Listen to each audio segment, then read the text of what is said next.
To gashi Allah ya kawo mu yau. Hajo Audu finds herself where she never thought she'd be when the 17-year-old got married in a clinic for vesicovaginal fistula in Ningi, Bauchi. Her bladder ruptured as she tried for hours to give birth. The only thing she knows of fistula is what resulted. Da kika zo a matsayin fitsari. She constantly leaked urine. To Embarrassed, unable to deal with her condition, her husband divorced her and her father packed her off to Ningi. Fistula affects up to 12,000 women every year, mostly poor and young, according to the National Demographic Health Survey, though that number is uncertain. They have lost their husbands, they have lost their relatives, they lost everybody.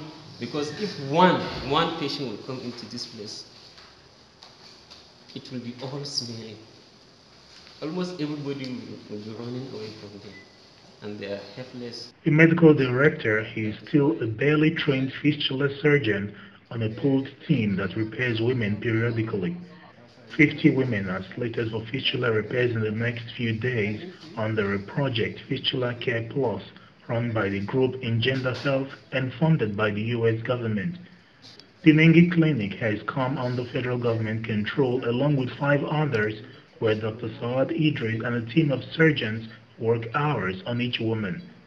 This is where the piece is supposed to be coming out, but now because of this connection, it is going into the vagina. Da shekara nawa aka yi miki aure? Da shekara 16. She was married at 16 and now she is 17. She has been living with this problem for 1 year. Har yanzu kuna nan tare da mai gidanki? A gidanku kuke ko a gidanku? A gidanmu. She is with the husband, married but not living with the husband. She is living in her parents' house. This is the common scenario.